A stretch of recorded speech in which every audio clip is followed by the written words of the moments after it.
सो जय हिंद, नमस्कार प्यारे साथियों, कैसे हैं आप सभी लोग। आप सभी का स्वागत करता हूं आपके अपने YouTube platform smart study DS में। आज की इस क्लास में हम आप सभी के लिए एक प्लेलिस्ट चालू कर रहे हैं और ये प्लेलिस्ट आप लोग टिल एंड तक वॉच करिएगा। ये आज अपना पहला सेशन होने वाला है इस प्लेलिस्ट का, जिसमें से हम आपको हिंदी व्याकरण 20 से 25 क्वेश्चन डेली करवाएंगे, जो सभी एग्जाम्स में पूछे गए सेलेक्टेड इंपॉर्टेंट क्वेश्चन होंगे। ये क्लासेस आपके लिए सभी महत्वपूर्ण होंगी और एंड तक वॉच कर लेना। और जो भी साथी इस चैनल पर न्यू विजिट कर रहे हैं, चैनल को अभी तक सब्सक्राइब नहीं किया है, तो प्लीज़ चैनल को सब्सक्राइब कर लेना। ऐसे ही क्वेश्चन डेली अब आपको करवाए जाएंगे, तो आप सभी लोग बेहतरीन तैयारी के लिए हिंदी की आप लोग चैनल को ज्वाइन कर लीजिए। तो चलिए स्टार्ट करते हैं। फर्स्ट क्वेश्चन आपकी स्क्रीन पर है, कह रहा देशभक्ति में कौन सा समास है। ऑप्शन में आपका दिया गया कर्मधारय, बी में दिया गया तत्पुरुष, ऑप्शन सी में द्वंद्व और ऑप्शन डी में द्विगु दिया गया है। तो देशभक्ति में समास की बात चल रही है, तो करेक्ट आंसर ऑप्शन बी तत्पुरुष के साथ करिएगा। याद कर लेना, ये क्वेश्चन पूछा जाता है, देशभक्ति में तत्पुरुष समास होगा। और नेक्स्ट क्वेश्चन में कह रहा है मैं आज नहीं पढ़ूंगा में कौन सा वाक्य है। ऑप्शन ए में दिया गया निषेधवाचक वाक्य, बी में विधिवाचक वाक्य, ऑप्शन सी में आज्ञावाचक वाक्य, ऑप्शन डी में संकेतवाचक वाक्य। तो मैं आज नहीं पढ़ूंगा में वाक्य कौन सा होगा, तो करेक्ट आंसर आप लोग निषेधवाचक वाक्य के साथ कर दीजिएगा। पहला पड़ाव पहला ही सही आंसर बनेगा। नेक्स्ट, निम्नलिखित में से कौन आग का पर्यायवाची शब्द नहीं है। वायु सखा, हुतासन, या ऑप्शन सी में दिया गया विभावसु, या ऑप्शन डी में विपथगा। तो यहाँ पर आपको बताना है आग का पर्यायवाची शब्द कौन सा नहीं है। तो वायु सखा होता है, हुतासन भी होता है और विभावसु भी होता है। ऑप्शन ए बी सी ये तीनों पर्यायवाची शब्द हैं, लेकिन करेक्ट आंसर आपका ऑप्शन नंबर डी बनेगा विपथगा। ये आपका आग का पर्यायवाची शब्द नहीं है, इसलिए option number D correct answer आप लोग करिएगा। नेक्स्ट क्वेश्चन में कह रहा सर्वनाम कितने प्रकार के होते हैं। ऑप्शन में दिया गया 3, 4, 5 या डी में दिया गया 6। तो करेक्ट आंसर आप लोग किस ऑप्शन के साथ करोगे। सर्वनाम जो होते हैं ये आपके 6 प्रकार के होते हैं। ऑप्शन डी को सभी लोग लॉक कर दीजिएगा। नेक्स्ट क्वेश्चन में कह रहा इंद्र शब्द का स्त्रीलिंग रूप क्या होगा। ऑप्शन डी को लॉक कर दीजिएगा। इंद्राणी जो होगा है ये ऑप्शन डी सही आंसर दिया गया है, इंद्र का स्त्रीलिंग। नेक्स्ट, ऊ ध्वनि का उच्चारण स्थान क्या है। ऑप्शन ए में तालु, बी ओष्ठ, ऑप्शन सी में कंठ और ऑप्शन डी में दंतालु दिया गया है। ऊ ध्वनि का उच्चारण स्थान क्या होता है। ऑप्शन बी को लॉक कर दीजिएगा, ये ओष्ठ होता है।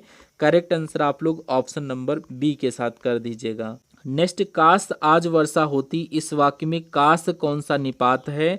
तो यहाँ पर ऑप्शन ए में आदर बोधक दिया गया, ऑप्शन बी में सीमा बोधक दिया गया है, ऑप्शन सी में विस्मयादि बोधक या अवधारणा बोधक। तो करेक्ट आंसर आप लोग क्या करोगे, काश आज वर्षा होगी, तो इस वाक्य में जो काश है ये विस्मयादि बोधक होगा। Correct answer option number C हो जाएगा। ऐसे ही क्वेश्चन आपके एग्जाम में पूछे जाते हैं और बार बार रिपीट होते हैं, तो आप लोग ध्यान से क्वेश्चंस को देखते हुए चलिएगा। कोई क्वेश्चन समझ में नहीं आता है, डिक्टो आप कमेंट बॉक्स में पूछ सकते हैं।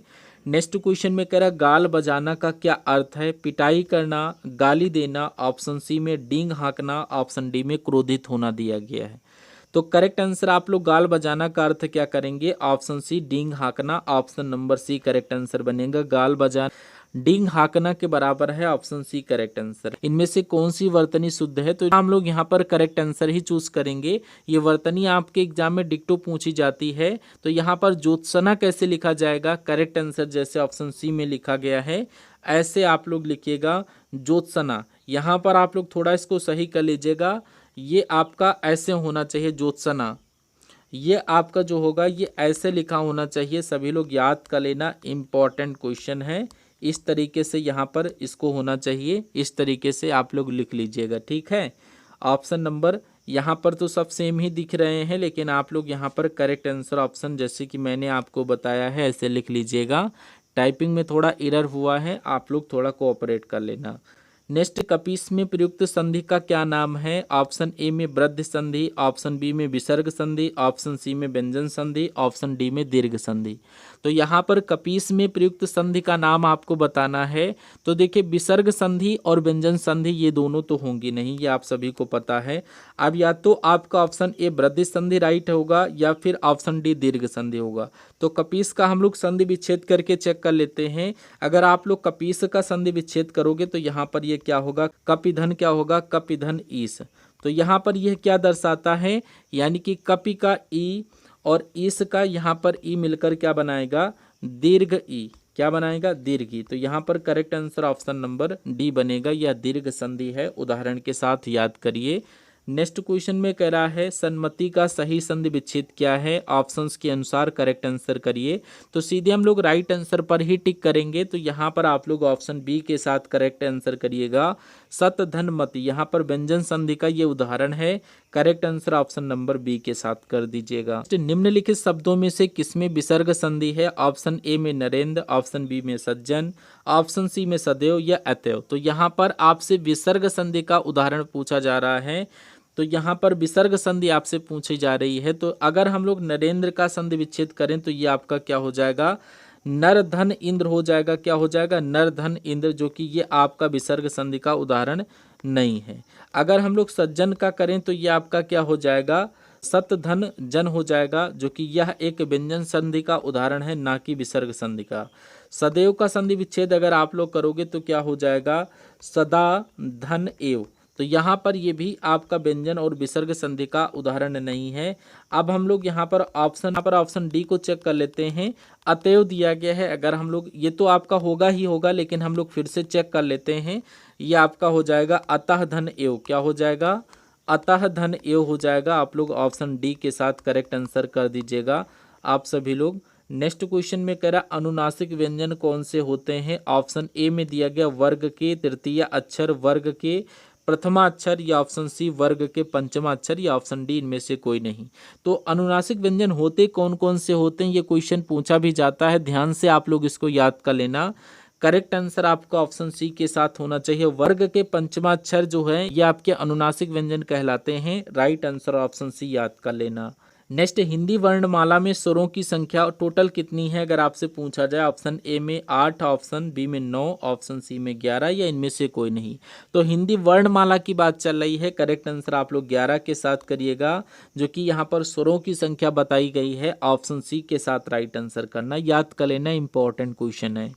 नेक्स्ट, जो सब कुछ जानता है वाक्यांश के लिए एक शब्द क्या होगा, ऑप्शन ए में अज्ञ, ऑप्शन बी में कृतज्ञ, ऑप्शन सी में विशेषज्ञ, या सर्वज्ञ। तो जो सब कुछ जानता है उसको हम लोग बोलते हैं सर्वज्ञ। ऑप्शन डी के साथ करेक्ट आंसर करिएगा, क्योंकि सर्वज्ञ का अर्थ ही होता है जो सब कुछ जानता हो। ऑप्शन डी करेक्ट आंसर हो जाएगा। नेक्स्ट क्वेश्चन है ज्ञ वर्ण किन वर्णों के संयोग से बना है, ऑप्शंस को चेक करिए, करेक्ट आंसर बताइए। तो यहाँ पर आप लोग राइट आंसर पर ही टिक करिए कि ज्ञ वर्ण किस वर्ण के संयोग से बनता है। ये परीक्षा के लिए काफ़ी महत्वपूर्ण इंपॉर्टेंट क्वेश्चन है। तो ज्ञ वर्ण किन वर्णों के संयोग से बना है, इसको याद कर लीजिए। ऑप्शन बी में जैसे लिखा हुआ है ये आपका करेक्ट आंसर बनेगा। ज्ञ वर्ण किन वर्णों के संयोग से बना है, ऑप्शन बी बिल्कुल सही आंसर बनेगा। इंपॉर्टेंट क्वेश्चन है आपके एग्जाम के पॉइंट ऑफ व्यू से, ध्यान से इन सभी क्वेश्चंस को करते हुए चलिए। नेक्स्ट क्वेश्चन में दिया गया सा कौन सा व्यंजन है, आप लोग देखिए, करेक्ट आंसर बताइए। सा की बात चल रही है। ऑप्शंस को देखिए और फटाफट करेक्ट आंसर बताइए। तो यहाँ पर आप लोग क्या बताएंगे। क्वेश्चन है सह कौन सा व्यंजन है, ऊष्म व्यंजन, संयुक्त व्यंजन, अंतःस्थ व्यंजन। ऑप्शन डी में स्पर्श व्यंजन दिया गया है। करेक्ट आंसर बताइए कि सह कौन सा व्यंजन है। तो यहाँ पर आपका करेक्ट आंसर ऑप्शन ए, ये ऊष्म व्यंजन कहलाता है। कौन सा व्यंजन, ये एक प्रकार का ऊष्म व्यंजन कहलाता है। अंतःस्थ व्यंजन भी नहीं है। वो कौन कौन से होते हैं अंतःस्थ व्यंजन, अगर आपसे पूछा जाए एक क्वेश्चन ये बन जाता है। अंतःस्थ व्यंजन की बात किया जाए तो या, रा, ला, वा, और इनकी संख्या कितनी होती है, 4 होती है। ये भी याद कर लेना, यहाँ से भी क्वेश्चन बनते हैं। या, रा, ला, वा, तो यहाँ पर इनकी जो संख्या होती है ओवरऑल 4 होती है अंतःस्थ व्यंजन की। और इसी क्रम में नेक्स्ट क्वेश्चन में दिया गया है ढोपर संघ का क्या अर्थ है। सभी लोग देखो, करेक्ट आंसर बताओ। 1-2 क्वेश्चन छूट गए हैं, उसके लिए सॉरी। तो यहाँ पर आपसे पूछा जा रहा है ढोपर,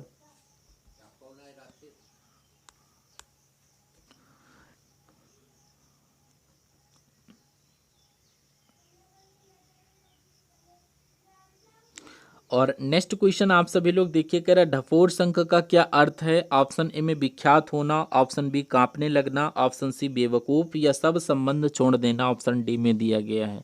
ढफोर शंख की बात किया जाए तो इसका अर्थ आपका ऑप्शन सी बेवकूफ़ हो जाएगा। ये बेवकूफ़ होना या बेवकूफ़ होना, correct answer option number C बनेगा।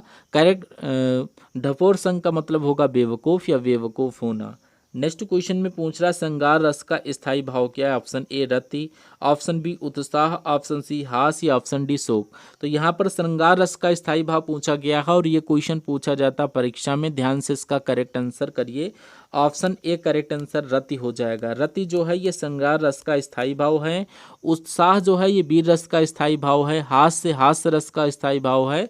और शोक जो होता है ये करुण रस का स्थायी भाव होता है। इन सभी पॉइंट को याद कर लेना। नेक्स्ट क्वेश्चन में कह रहा खल का क्या पर्यायवाची है। ऑप्शन ए में पाजी, ऑप्शन बी में दुष्ट, ऑप्शन सी में नीच या ये सभी। तो यहाँ पर खल का पर्यायवाची शब्द अगर आपसे पूछा जाए तो ये सभी के साथ कर दीजिएगा। ऑप्शन डी करेक्ट आंसर बनेगा। नेक्स्ट क्वेश्चन है मनोज किसका पर्यायवाची है अगर आपसे पूछे तो ऑप्शन ए में दिया गया भरमा, बी महेश, सी कामदेव, ऑप्शन डी में विष्णु दिया गया है। तो यहाँ पर आप लोग क्या राइट आंसर करोगे, फटाफट आप लोग करेक्ट आंसर करिए। तो मनोज किसका पर्यायवाची शब्द है। तो मनोज आप लोग याद कर लेना। ऑप्शन सी कामदेव का पर्यायवाची होता। ऑप्शन सी करेक्ट आंसर बनेगा। याद रखना कामदेव।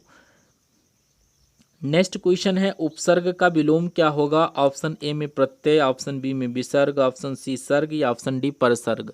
तो राइट आंसर आप लोग उपसर्ग का विलोम शब्द क्या होगा पूछ रहा है। तो यहाँ पर करेक्ट आंसर ऑप्शन ए प्रत्यय के साथ कर दीजिएगा। सरल है, आपको पता होना चाहिए। उपसर्ग का विलोम शब्द होता है प्रत्यय, ना कि विसर्ग। ठीक है, ऑप्शन नंबर ए याद कर लेना। और इसी क्रम में नेक्स्ट क्वेश्चन है मरणासन में कौन सा समास है। तो यहाँ पर ऑप्शन ए में दिया गया तत्पुरुष समास, ऑप्शन बी में द्वंद्व समास, ऑप्शन सी कर्मधारय या द्विगु समास।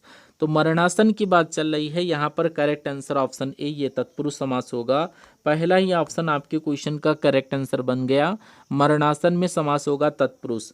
और याद कर लीजिए नेक्स्ट क्वेश्चन है नियति शब्द का समानार्थी शब्द क्या है। ऑप्शन ए में चरित्र, ऑप्शन बी में स्वभाव, ऑप्शन सी कर्म या ऑप्शन डी भाग्य। तो नियति शब्द का समानार्थी शब्द पूछा गया है। करेक्ट आंसर आप लोग यहाँ पर क्या बताओगे, भाग्य के साथ।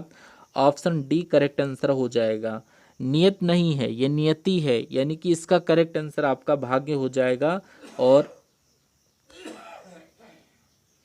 और नेक्स्ट क्वेश्चन है कह रहा है लड़का दौड़ता है वाक्य में लड़का किस संज्ञा का उदाहरण है। ऑप्शन ए में व्यक्तिवाचक संज्ञा, ऑप्शन बी में भाववाचक संज्ञा, ऑप्शन सी जातिवाचक संज्ञा, ऑप्शन डी इनमें से कोई नहीं। तो यहाँ पर लड़का दौड़ता है तो अगर पूछा जाए तो यहाँ पर ऑप्शन सी जातिवाचक संज्ञा के साथ करिएगा। या ऑप्शन सी करेक्ट आंसर बनेगा। ठीक है। और नेक्स्ट क्वेश्चन है कह रहा सा और सा हा में सा और हा में कौन से व्यंजन है। ऑप्शन ए में संयुक्त या उत्क्षिप्त, उसमें ये स्पर्श दिया गया है। ये इंपॉर्टेंट क्वेश्चन है आपके एग्जाम के पॉइंट ऑफ व्यू से। तो यहाँ पर याद कर लेना ऑप्शन सी ये सभी वर्ण ऊष्म कहलाते हैं। ऊष्म वर्ण या ऊष्म व्यंजन, ये क्वेश्चन ऐसे पूछा जाता है। याद कर लीजिए ये चार वर्ण ऊष्मी वर्ण या ऊष्मी व्यंजन कहलाते हैं। और इनकी संख्या जो होती है ये चार होती है। और नेक्स्ट क्वेश्चन है कह रहा है निम्नलिखित में से कौन सा शब्द वर्तनी की दृष्टि से शुद्ध है। आप सभी लोग देखो और करेक्ट आंसर बताओ। सभी लोग देखो और करेक्ट आंसर बताओ। वर्तनी की दृष्टि से शुद्ध अगर आपसे पूछा जाए तो प्रतिनिधि शब्द की वर्तनी आपको बतानी है। इन ऑप्शंस में से कौन सा सही शब्द लिखा गया है।